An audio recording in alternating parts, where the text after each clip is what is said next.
Hello, world, and welcome to the In My Footsteps podcast. I am Christopher Setterland, coming to you from the vacation destination known as Cape Cod, Massachusetts, and this is episode 132. Happy Valentine's Day. When this show goes live, it is February the 14th. This is the Valentine's Day, the love episode of the podcast. I will do my best not to get overly sappy, but I can't promise you anything. But love is in the air, and we're going to kick off the show with a little bit of love and history as we talk about the life of the legend, the icon of the 20th century that was Helen Keller, and her connection to and love of Cape Cod. We're going to go way, way back in the day to a segment that has been however many episodes, 132 episodes in the making. How much I love the TV show The Simpsons. I'll try to stay on track as best I can. There's going to be a brand new top 5. These are my top 5 favorite love songs of all time. Get ready to make yourself a playlist. And there'll be a brand new This Week in History and Time Capsule centered around the very first news brief ever to be sent by telephone. I don't know what that has to do with love, but we'll find a way. All of that coming up right now on episode 132 of the In My Footsteps podcast. Happy Valentine's Day to all who celebrate. When this show goes live, like I said, it's February the 14th. Boy, what a coincidence. It was only last week when I was recording the show that I realized that Valentine's Day was when the next episode would go live. So I'm trying to add in as much love as I can to this show. I'd like to start off by showing my love, giving my thanks to my Patreon subscribers, Leo, Lori, Mary Lou, and Ashley. If you want to become a Patreon subscriber, there's a link in the description of the podcast. You get bonus episodes of the podcast that drop on the first of the month, early access to the main podcast show, segments from the show, early access to YouTube videos that I post. So go and check that out if it interests you. Speaking of the bonus episodes of the podcast, I resurrected my blog that is the basis of those podcasts. So I essentially review the initial impressions blog that I wrote from about 2010 to 2012. It's just random foolishness and insanity from my daily life. And I enjoy talking about it so much on those podcasts. So it was either make those podcasts public for everyone, which then defeats the purpose of Patreon, or resurrect the blog so everyone can read the foolishness that still goes on in my life. So Initial Impressions version 2.0 is now live. There's a link to that in the description of the podcast as well. Before we get started with some real love, that being Helen Keller and her connection to Cape Cod, which is an awesome, fascinating story, I couldn't kick off the Valentine's Day episode without sharing one of the worst, most embarrassing date stories ever to kind of get some laughs for you. To protect myself, I'm going to keep this as general and vague as possible, so no dates, no names. I had gone through a terrible breakup, really traumatic, awful. I won't get too much into that. But a few months later, I said, it's time to get back on the horse like an idiot. So let's get back out there and, find someone to take on a date. I messaged someone on a dating site. We set up a date at a restaurant/bar that I really liked. And the reason I really liked it was because that's where I used to go a lot with this ex-girlfriend. You can see where this is going. I met with this girl. We sat at the bar just like I used to with this other girl. I was definitely not ready for that. I should have chosen another place. Good Lord. I would say by the time I had finished downing my second straight vodka martini within 25 minutes, that the date wasn't going well. And this was all on me, at least as far as I can remember. She was very nice, and I could only imagine her watching this guy she's on a first date with just suck down booze. At least I didn't cry and mention the ex or that we used to go to this bar. Needless to say, when we walked together out the front door, she basically sprinted to her car to take off. There was no, I'll talk to you some other time. It was just like the Roadrunner leaving the coyote in the dust. Anyway, let's kick off the show with a great segment showcasing the power of perseverance and the impact and importance of Cape Cod, my home, as we look at the life and legacy of Helen Keller and her connection to Cape Cod right now on episode 132 of the In My Footsteps podcast. In life, most people have to deal with some sort of adversity. Only a rare few have a path uninterrupted by tough times. Now imagine being dealt several unimaginable tragedies. How would you react? Most would not be blamed for throwing their hands up in the air and giving up. Young Helen Keller was robbed of her sight and hearing as a young child. Though incredibly difficult to comprehend to those with all five senses, Helen not only navigated those rough waters, but thrived in life. Helen Keller became a living miracle and an icon of perseverance. The journey from not being able to see or hear the world to writing 12 books was long and arduous. Some of that journey took place on Cape Cod in the town of Brewster. This is a story of Helen Keller and her time spent on the Sandy Peninsula. Helen Keller was born on June 27, 1880, in Tuscumbia, Alabama. She was born a typical, healthy baby. In the months leading up to her second birthday, Helen was struck with an illness.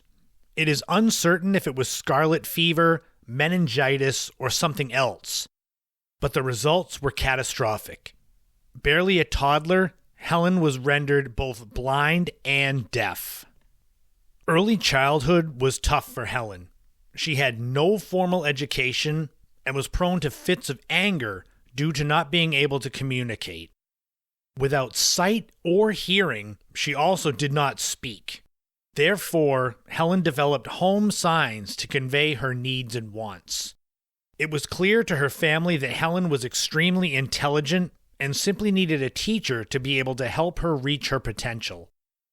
Helen's mother, Catherine, searched for help from experts, including famed telephone inventor Alexander Graham Bell.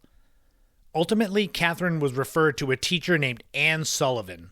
She ended up being the most important person Helen Keller would ever meet. On March 3, 1887, Sullivan first met Helen at her home in Alabama. It seemed to be a match made in heaven. Sullivan was a graduate of Perkins School for the Blind in Watertown, Massachusetts. She was also nearly blind herself. This gave Sullivan a great deal of empathy toward what Helen was coping with. However, their relationship started rocky.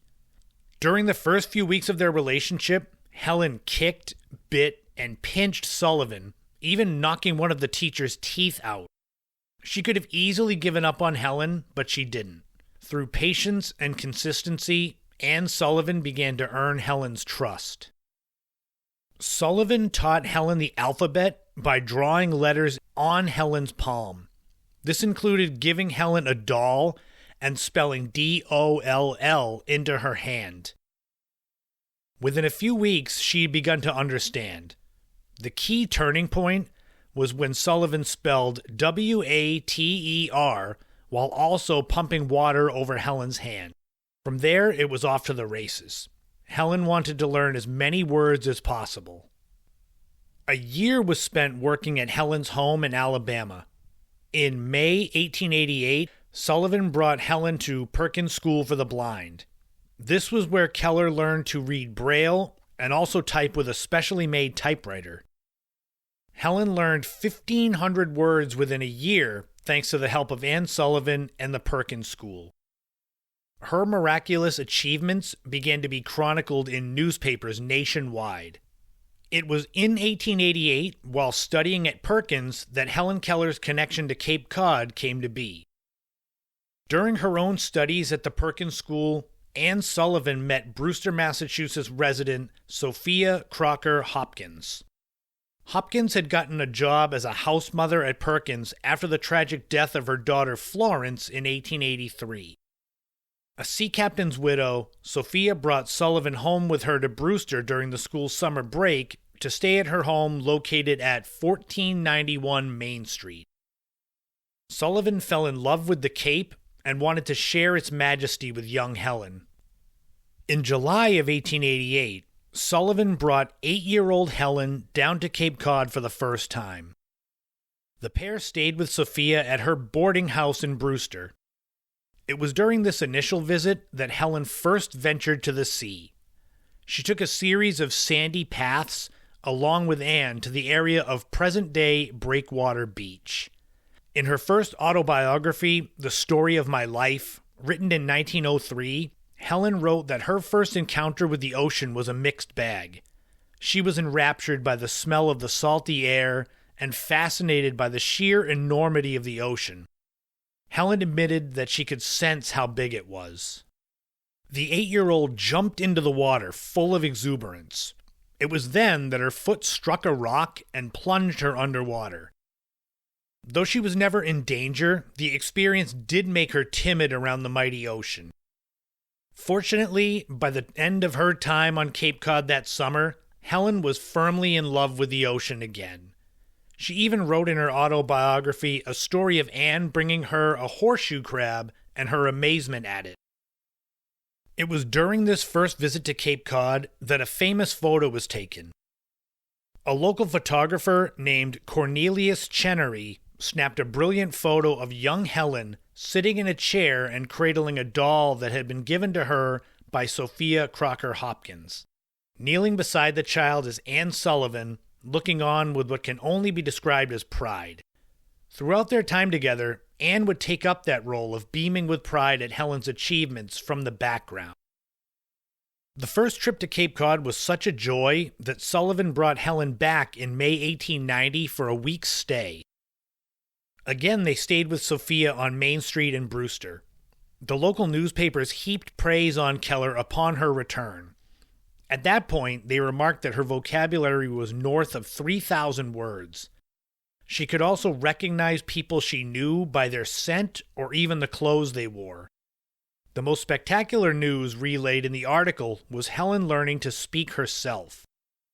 The incredible achievement was learned first by Helen placing her hands on Anne's throat and lips. Sullivan would speak, and Helen would try to mimic the words.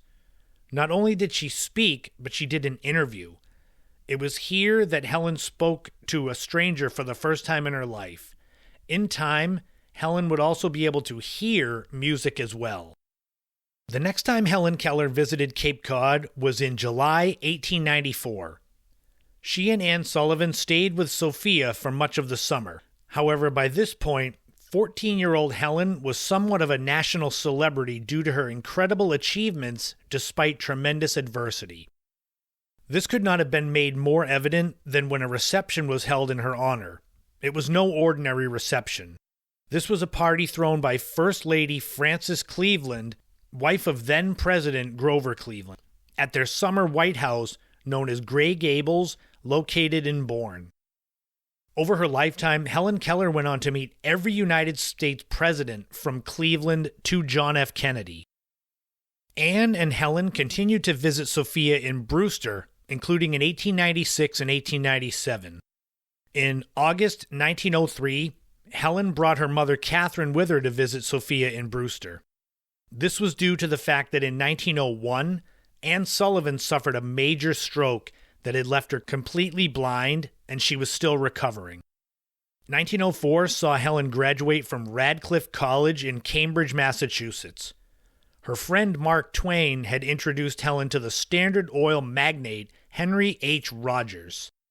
He, along with his wife Abby, had paid for Helen's education. She was the first deaf-blind person to earn a Bachelor of Arts degree. In the fall of 1904, Helen and Anne purchased a house in Wrentham, Massachusetts. Located only an hour or so from Brewster, meant that Sophia could visit her friends there during the winter. Not long after buying the house, Anne Sullivan married John A. Macy. He was a Harvard instructor and literary critic who had helped Helen in getting her works published. Macy moved in with Anne and Helen in Wrentham.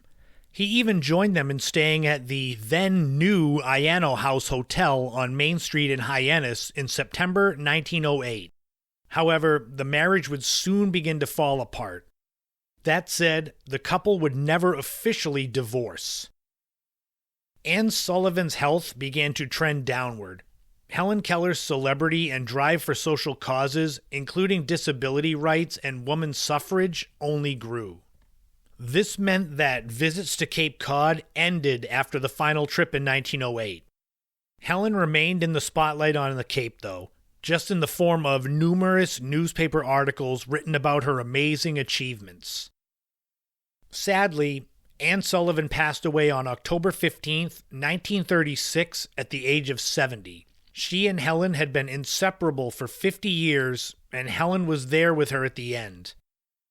By the time of her own death on June 1st, 1968, at the age of 87, Helen Keller was a legend. Helen Keller became a 20th century icon with 12 books published and numerous articles. She championed social causes, was awarded the Presidential Medal of Freedom, and was elected to the National Women's Hall of Fame. All of this was done without the ability to see or hear the world around her. Helen Keller's courage, intelligence, and unyielding determination are the types of things that seem impossible. Over a period of 20 years, Helen Keller made frequent visits to Cape Cod. She walked to the ocean and smelled the salty air. She soaked up the summer sun, touched the grass, and smelled the flowers. Cape Cod became a beloved part of her life, much like it has for so many that have lived or visited there. The house Helen Keller stayed in numerous times over the years with Anne Sullivan still stands at 1491 Main Street in Brewster. Several artifacts from Helen's time on Cape Cod can be viewed at the Brewster Historical Society at 739 Lower Road in Brewster. And for those interested, I will link to all of that in the description of the podcast if you're curious about Helen Keller and her connection to Cape Cod and her love for Cape Cod.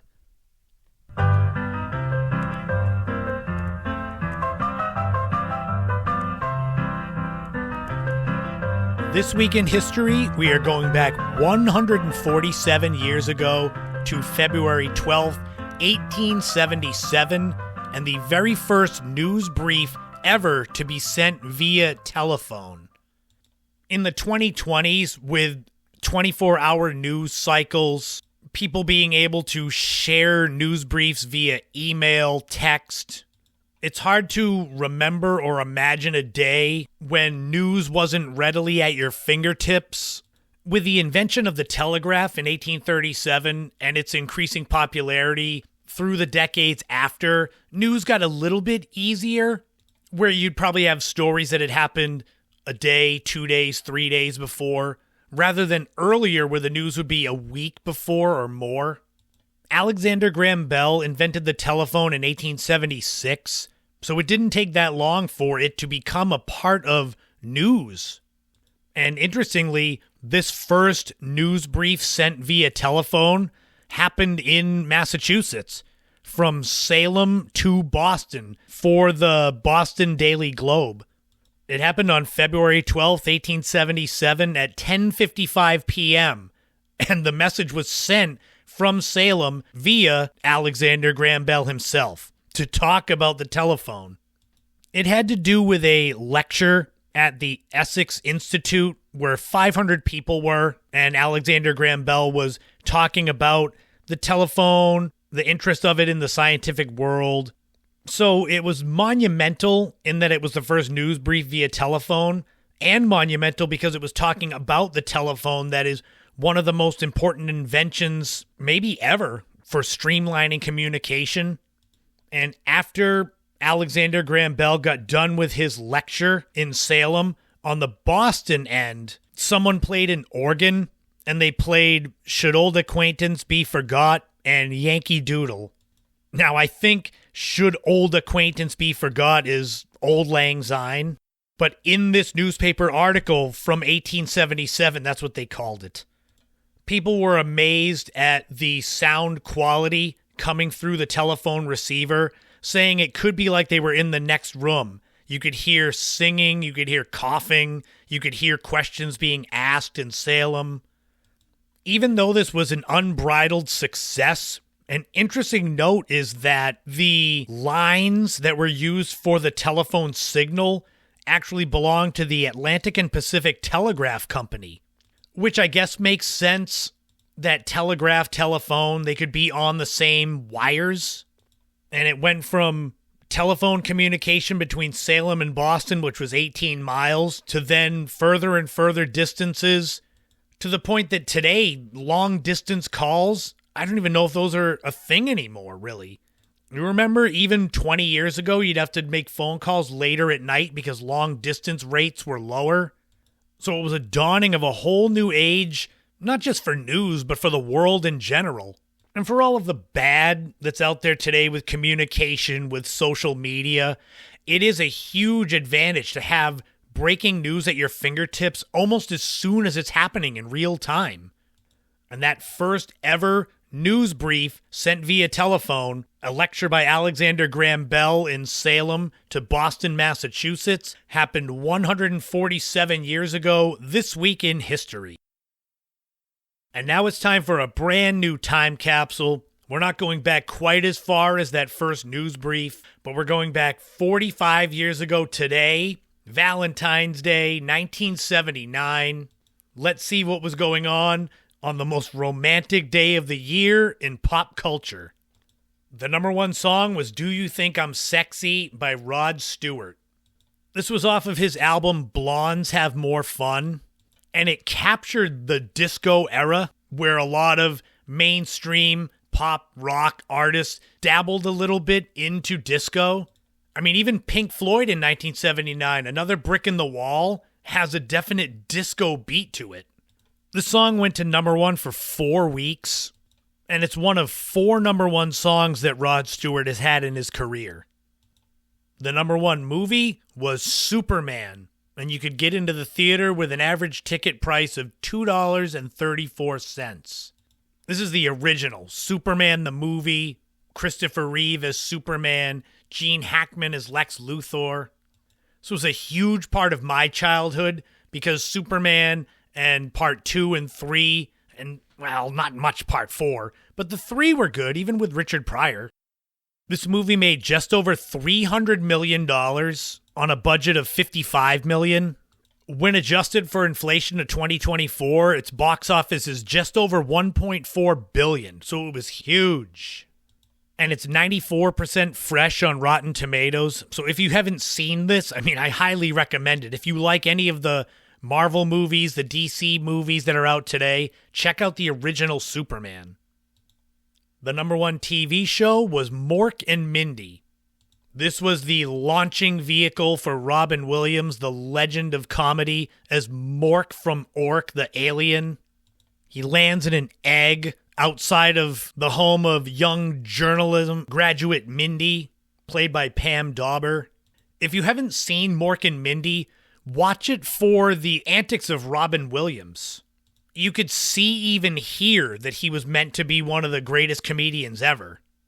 The show lasted for 4 seasons and 95 total episodes from 1978 to 1982. And it is actually one of the spin-offs from Happy Days. And if you were around back then, Valentine's Day, 1979, you're looking for some kind of sweet gift to get. Well, have you heard of the Hummel figurines? In that vein, there was the Hummel plates made by the company called Schmid, and they had Raggedy Ann and Andy Valentine's Day 1979 plates. You can find them now on eBay, used. I couldn't find a price for them back then, but even now used, it's $30. Raggedy Ann and Andy always remind me of my childhood, remind me of my mother. So it was neat to see these plates. Do any of you out there have any Hummel plates, Raggedy Ann and Andy plates, or the Hummel figurines? Do you love them if you have them? Because this segment, this This Week in History wasn't really about love. So I have to wedge it in there somehow to make this whole show about it. But enough of that. That wraps up a brand new time capsule, a brand new This Week in History. Now we'll dive headlong into the love as we look at my top 5 favorite love songs ever, coming up right now.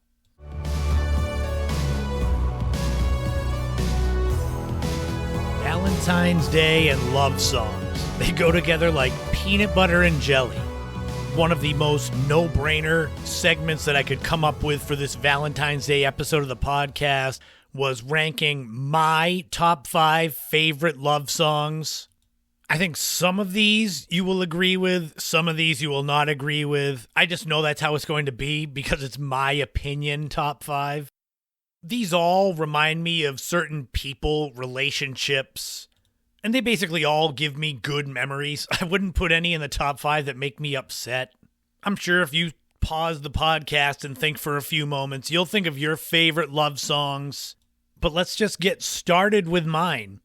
And with the majority of these top 5 lists, there are some honorable mentions to kind of get you thinking about the top 5. It fleshes out what would be a nice playlist. So, honorable mentions for my top 5 favorite love songs include Unchained Melody by the Righteous Brothers. This was off of their 1965 album Just Once in My Life. There is Just the Way You Are by Billy Joel. This is off of his 1977 album The Stranger. There is Mirrors by Justin Timberlake. This is off of his 2013 album, The 2020 Experience. Something by the Beatles, off of their 1969 album, Abbey Road. And Kiss of Life by Sade, off of their 1992 album, Love Deluxe. So those are the honorable mentions. And I've always said that my taste in music kind of runs the gamut from everything you could think of. And those honorable mentions kind of show it. But let's get into the actual top 5. Let's get the romance and love going. Starting with number 1, Love Song. Now, this was originally written by The Cure. I'm choosing the cover version by 311. It came out in 2004 and was on the soundtrack to the 50 First Dates movie.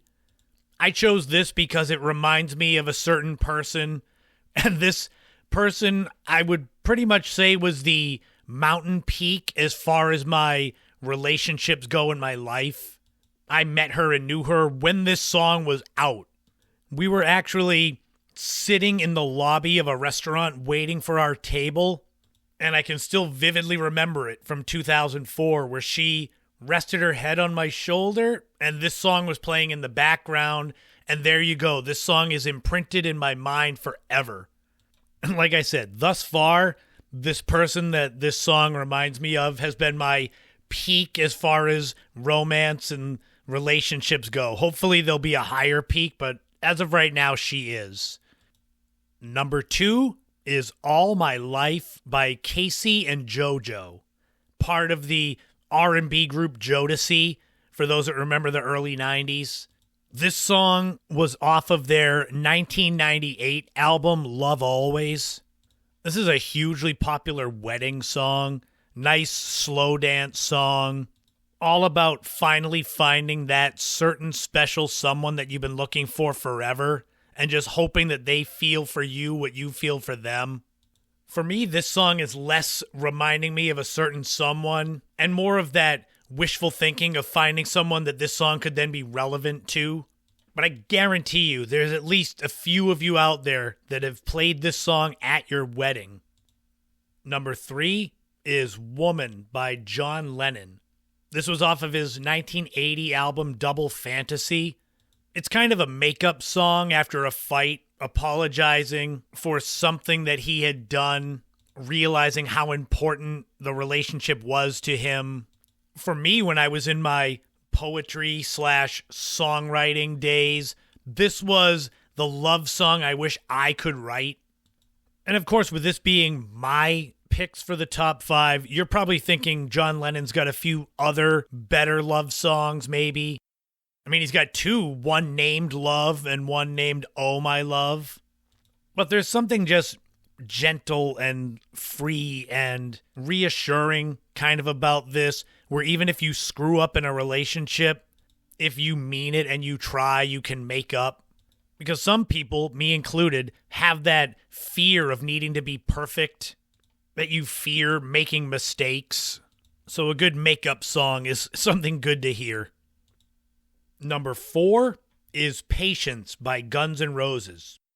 You could also choose the cover version by Chris Cornell, but the Guns N' Roses version was off of their 1988 EP Lies. I think I bought the cassette just for this song and then bought the CD again for it. For Guns N' Roses, it was a departure, an acoustic song. It starts with Axl Rose whistling, and it's about being in a relationship but being away from the person and having nothing you can do but just wait and wait for them.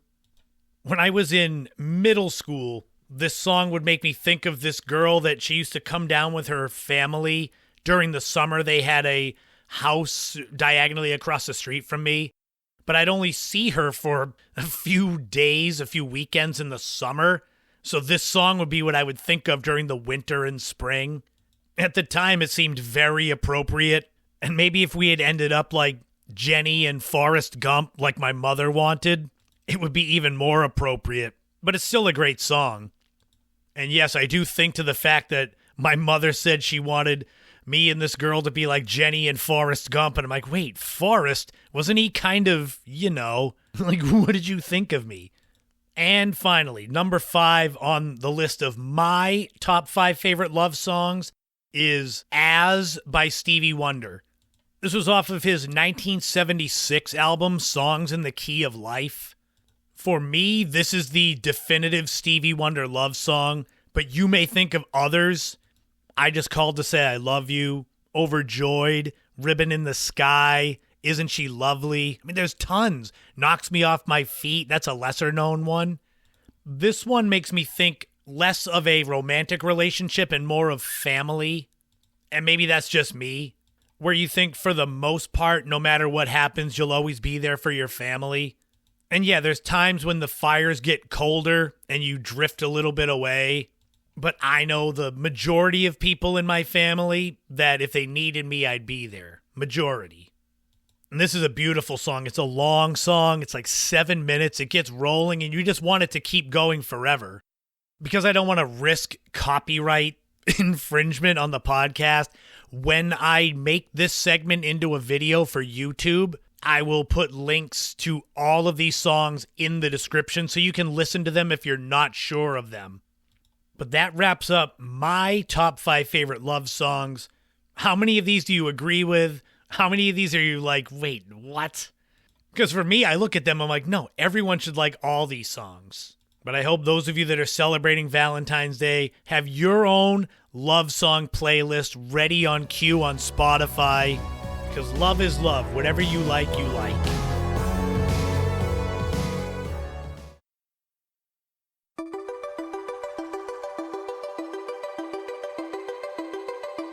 I love The Simpsons. Okay, segment's over. Just kidding. Typically for my podcasts, I have notes. I don't have it really scripted, but I have notes to try to keep me on track. But for this back in the day segment, as I talk about The Simpsons, which I consider at its peak to be the best show ever made. Your opinions may vary, but that's mine. You can tell I said at its peak, so there's the caveat. But I know this show so well that I didn't need any notes. This is totally winging it, which is fun. As of the recording of this podcast, February of 2024, The Simpsons is still on the air. It is currently on its 35th season with 760 episodes that have aired. I honestly have not watched many, if any, episodes of The Simpsons over the last 10 seasons. But obviously it must still be doing well enough if Fox keeps renewing it. The animated show, The Simpsons, proper, debuted in December 1989. To give you an idea of how long ago that was, I had just started 6th grade, and in 2021, I had my 25th high school reunion, and The Simpsons has been through all of that. For those of you that might not have much knowledge of The Simpsons show, it revolves around the titular Simpson family: Homer, the father; Marge, the mother; and the 3 children, Bart, Lisa, and Maggie. They live in the town of Springfield, which changes where it is in the United States based on the episodes. It's meant to be that since Springfield could be in almost any state, and most states do, I mean, Massachusetts has one, Homer works at the nuclear power plant, and it's the wacky adventures of this yellow-colored family. I remember the first season being more of a trial run. For those that don't know, the show started as an animated short on the Tracy Ullman Show. The show ran for 4 seasons, starting in April 1987. So if you want to go back that far, think about that, 37 years of The Simpsons. In the beginning, Bart, the 10-year-old son, became a cultural phenomenon. He had the spiky hair and the catchphrases that kids in all schools would say: "Eat my shorts, don't have a cow." I mean, I had a Bart Simpson t-shirt in probably 7th grade. It might have been a "Don't have a cow, man" shirt. And Bart was just the coolest. He would always get in trouble. The prank phone calls to Moe's Tavern, where he would give some kind of funny name that Moe would then say out loud and then realize that it was an insult. Ivana Tinkle. Ivana Tinkle. All right, everybody put down your glasses. Ivana Tinkle. Hello, is Mike there? Last name, Roch. Hold on, I'll check. My crotch! My crotch! Hey, has anybody seen my crotch lately? In the days before caller ID, that was something that kids would do. Prank phone calls. Back in episode 90 of the podcast, I did a whole segment about prank phone calls.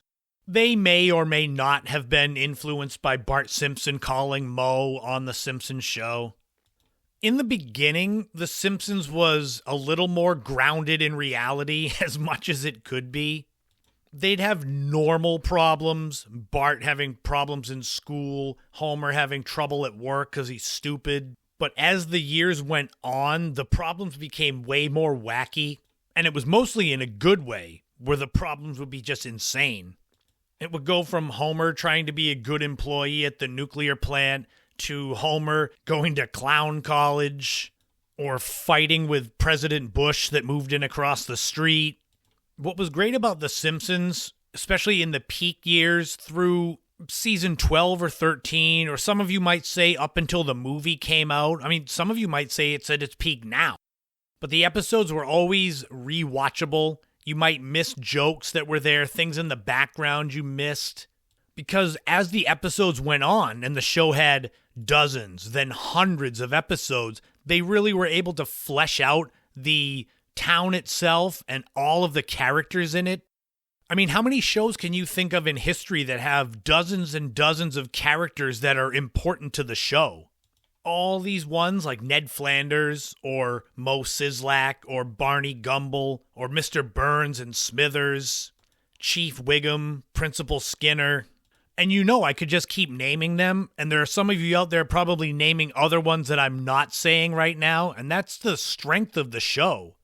The show wasn't without its controversies at the beginning, with Bart as this prankster being revered by all these kids. The irony is, though, if you look at things that The Simpsons did, that Bart did, that's nothing in comparison to what the kids on South Park did. It's like some of Bart's worst pranks include sawing the head off of the Jebediah Springfield statue, and then Cartman's worst one is killing his enemy's parents and turning them into chili and making the kid eat it. So I guess it's a sliding scale of controversy. I have seen every episode of the first 12, 13, 14 seasons dozens of times. That's really comfort food for my soul. This segment is not going to do a good job of being an all-encompassing look at The Simpsons and its importance. One thing I'm going to do in the future is a part 2 of this where it'll be something like the top 10 episodes ever, at least my favorites. Because if I try to sit down and write a list, it's going to be dozens easily. That's kind of the issue of not having notes for this, is my mind is just starting to wander and I'm trying not to ramble because I think of a favorite episode like Mr. Plow, where Homer becomes a snowplow driver. Call Mr. Plow, that's my name, that name again is Mr. Plow.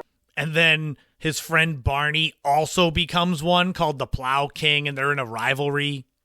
But then I think about when Barney gets stuck in the snowstorm up on the mountain because Homer sends him up there. And then there's this fan cam. They're filming a Bigfoot reality show, and the Bigfoot you can see his wristwatch because he's just a man in a suit.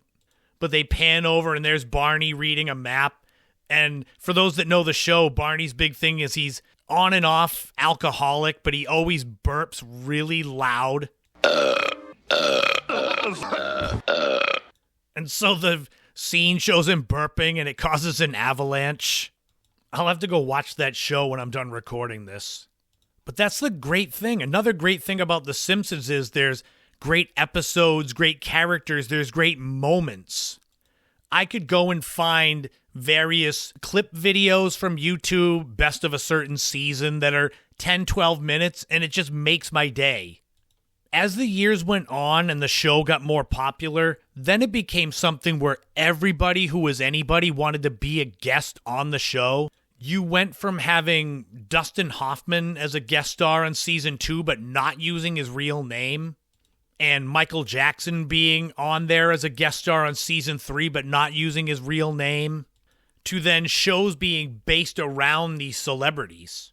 I think the first one where the celebrity really became part of the show was season 2 when Ringo Starr was in it, because Marge was a painter, but she never really followed through because she didn't get any reassurance. And she had painted a picture of Ringo back in the 70s, and he finally got it, so he sent her a letter about how much he loved it. That's the episode where Marge then has to paint a portrait of Mr. Burns, and she ends up painting him in the nude, looking terrible, but he thinks he looks good. The Simpsons was the first show on Fox to be in the top 30 for the ratings. Married with Children was the first show that kind of brought eyes to Fox, but The Simpsons was the first one to actually make it a legit network. In its run, The Simpsons has won 34 Primetime Emmy Awards and has surpassed every scripted show for the most episodes ever. At the time, when it passed The Flintstones as the longest-running primetime animated TV show, that was 1997. Think about how long ago that was. For those of you that are curious, the most watched episode of The Simpsons ever was in Season 2, the episode Bart Gets an F. It was watched by 33.6 million people. It's interesting to me that that's the most watched ever, because if I was making my list of favorite episodes, I don't think that would be in the top 200. But The Simpsons was a cultural phenomenon at the beginning. Those of you that have watched or did watch, when did you think the perceived decline in quality began? I've seen anywhere from season 10, people think it was starting to get tired. Me, I think it had to do with the movie. After the movie came out and then the show was in HD, it just felt different. As you get into the hundreds and hundreds of episodes and you have characters that don't age, I mean, Bart's been 10 since 1989. That would make him 2 years younger than me. But you start to run out of topics or topics that don't contradict earlier topics. For example, in season 2, they have the episode about how Homer and Marge met in high school in the early 1970s.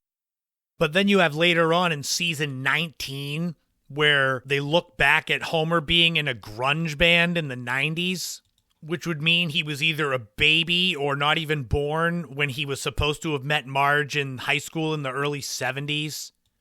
Things like that are why I choose to watch the early seasons. Luckily, the early seasons cover so much ground. If I was to say that I think the decline in quality of The Simpsons coincides with the movie, that still gives me 18 seasons of episodes. It was always appointment viewing, and I was never disappointed. Those early seasons, there were multiple roaring laughters from me tears, crying, laughing. I loved going to school and reciting some of the lines from the most recent episode for friends. The Simpsons was a show that made watching cartoons cool into your teenage and older years. I mean, now in my 40s, I don't care if people think that cartoons aren't cool. But back then, as a teen, where you're worried so much about what people think of you, I was lucky to have The Simpsons, Beavis and Butthead, where animated shows were seen as cutting edge. I feel like I've barely scratched the surface of The Simpsons. I tried to do kind of a ground level review for people that have never watched the show so they could kind of get an idea of why I loved it. And for those of you that are huge fans of it, so I tried to get some specifics in there for you. But rest assured, coming up in the not-too-distant future, there'll be a top 10 episodes of The Simpsons countdown. I have so much random knowledge from this show. If they ever did a Jeopardy show just on Simpsons trivia, I would clean up. But I think I'll go on YouTube and find some best of season clip reviews to get my fill of laughs from The Simpsons. I love that show. That'll wrap up episode 132 of the podcast.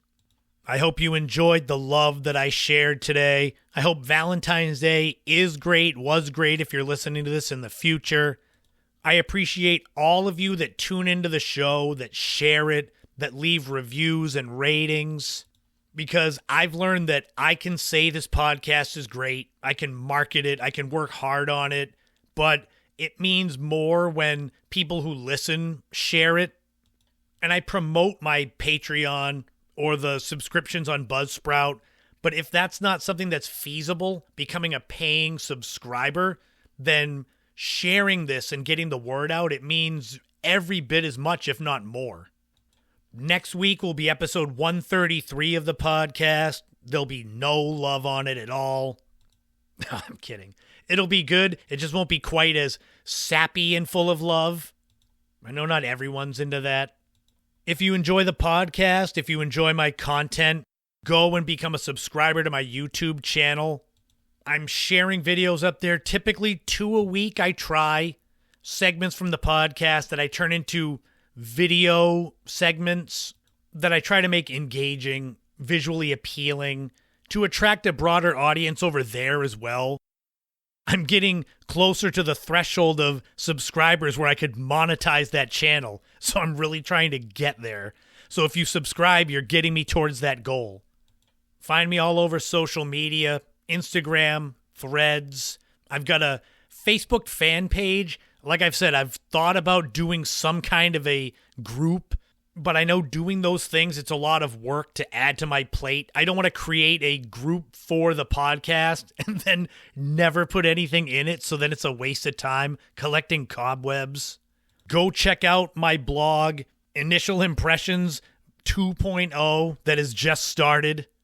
I'm trying to do it weekly because it gives me enough time to collect random foolish stories from my life to make a full blog post. If you're interested in any of my 9 books, visit my website, ChristopherSetterland.com. It's got links to all of them. You can also visit theladyofthedunes.com. That is more specifically geared towards the Searching for the Lady of the Dunes book that I released last year, almost a year ago to the day, as well as Frank Durant's incredible documentary, which was the whole thing. That's where the book came from. The Lady of the Dunes case is 50 years ago this year, coming up in July. So I'm really pushing that, looking to do a lot of events for the book. So stay tuned. I'll let you know when more events are put in my schedule. It's been a wild ride these past 3+ years. More than 130 episodes now of the podcast. Hundreds of videos on YouTube, just constantly working on brainstorming, editing, marketing different projects. And it's a lot of hard work, and at times it feels like it's a nonstop hamster wheel that I just can't get off. But luckily I enjoy all of this, and I hope that comes through in the work I do.